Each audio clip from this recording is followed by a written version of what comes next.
अगर आप उत्तर प्रदेश के रहने वाले हैं और अगर आप पूछते हैं किस जात के हो, कौन जात हो, तो अब मत पूछिएगा। ऐसा क्यों कह रहा हूं, दिखाता हूं आपको मैं, तस्वीर दिखाइए। आज योगी आदित्यनाथ गोरखपुर में है, उनके गृह क्षेत्र में, वहां लोगों से उन्होंने मुलाकात की है। वहां के सांसद रवि किशन भी उनके साथ मौजूद थे। तो योगी आदित्यनाथ वहां पर है, लेकिन आज एक संदेश आया है और उस संदेश पर, क्योंकि जाति की पॉलिटिक्स अखिलेश यादव करते हैं, उन्होंने पीडीए का फॉर्मूला बताया है। लेकिन अब इसी पीडीए के फॉर्मूले के तहत जो रैलियां की जा रही थी वो रैलियां नहीं होंगी, यानी जो जाति को बढ़ावा देकर रैली की जा रही थी वो नहीं होंगी। अब मैं आपको अगली तस्वीर दिखाने वाला हूं। रैलियों पर बैन लग गया है, लेकिन राजभर, निषाद, गुर्जर के नाम पर रैलियां होने वाली थी। अब ये तमाम रैलियां दर्शकों उत्तर प्रदेश में नहीं होंगी, क्योंकि जाति नहीं पूछी जाएगी। लेकिन दर्शकों एक और तस्वीर आपको दिखाता हूं। गुर्जर महापंचायत होने वाली थी, देख रहे हैं आप, और इस पर बैन कर दिया गया। वहां पर कैसा हंगामा हुआ देखिए जरा, पत्थरबाजी होने लगी, पत्थर तक बरसाए गए। सोचिए जरा, जाति जाति जाति, लेकिन अब जाति की दुकान पर ताला लगने वाला है। यूपी में जाति की राजनीति करने वालों की टेंशन बढ़ गई है दर्शकों। राजनीतिक पार्टियां जाति के नाम पर रैली नहीं कर सकती हैं। कार्यक्रम में जाति के नाम पर भीड़ जुटाने पर रोक लग गई है।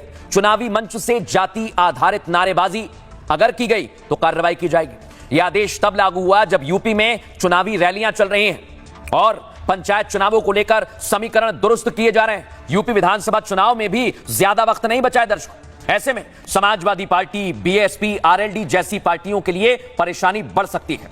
अखिलेश के पीडीए फॉर्मूले के लिए भी यह तगड़ा और बड़ा झटका हो सकता है। इसके अलावा समाजवादी पार्टी के गुर्जर आंदोलन पर भी ग्रहण लग चुका है। इसके जरिए 131 विधानसभा में गुर्जर आंदोलन की तैयारी थी। समाजवादी पार्टी का कहना है कि योगी सरकार डर गई है। चुनावी आंदोलन को रोकने के लिए यह फैसला लिया गया है। हालांकि सरकार जातीय भेदभाव खत्म करने वाला कदम बता रही है। साथ ही कहा कि जाति आधारित रैलियों से जातिगत संघर्ष बढ़ता है। जाति आधारित रैलियां राष्ट्रीय एकता के भी खिलाफ है, इसलिए जाति के नाम पर भीड़ जुटाना पूरी तरह से बैन होगा। लेकिन दर्शकों, जैसे यह फैसला आया है, इसे लेकर उत्तर प्रदेश में सवाल पूछे जा रहे हैं। कैसे राजनीति गर्मा गई है, अखिलेश यादव क्या सवाल पूछ रहे हैं बताता हूं आपको। वो कह रहे हैं 5000 सालों से भेदभाव खत्म कैसे होगा? मन में बसे जातिगत भेदभाव को आप कैसे दूर करेंगे? कपड़े, वेशभूषा से उपजे भेदभाव को आप कैसे मिटाएंगे? प्रतीक चिन्हों से जाति प्रदर्शन कैसे खत्म करेंगे? और जाति पूछने की मानसिकता कब खत्म होगी? जाति पूछने की जातिगत भेदभाव को कैसे आप मिटाएंगे? किसी का घर धुलवाने के भेदभाव का अंत कैसे होगा? भेदभाव से भरी साजिशों को समाप्त आप कैसे करेंगे?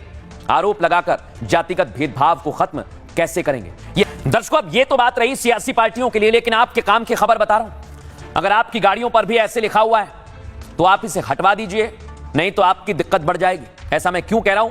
क्योंकि अलग अलग जगह पर कहीं कोई यादव लिखता है, गुर्जर लिखता है, ब्राह्मण लिखता है, ठाकुर लिखता है, और अलग अलग तरह के जाति संबोधन अगर लिखे गए तो फिर गाड़ियों का चालान होगा दर्शकों। और इसे लेकर पूरी तरह से तैयारी की जा रही है। लेकिन अब मैं आपको बताने वाला हूं कि अगर आपकी गाड़ी पर भी ये सब लिखा हुआ है तो आपको क्या करना चाहिए, नहीं तो आपका लंबा चौड़ा चालान कट जाएगा।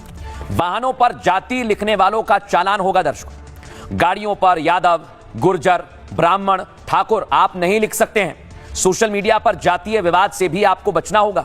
जाति महिमा मंडन वाले बोर्ड साइन भी हटाए जाएंगे।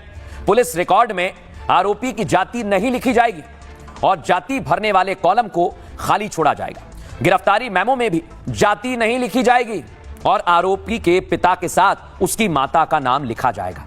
नोटिस बोर्ड के नाम पर जाति का जिक्र नहीं होगा, कहीं भी नहीं होगा।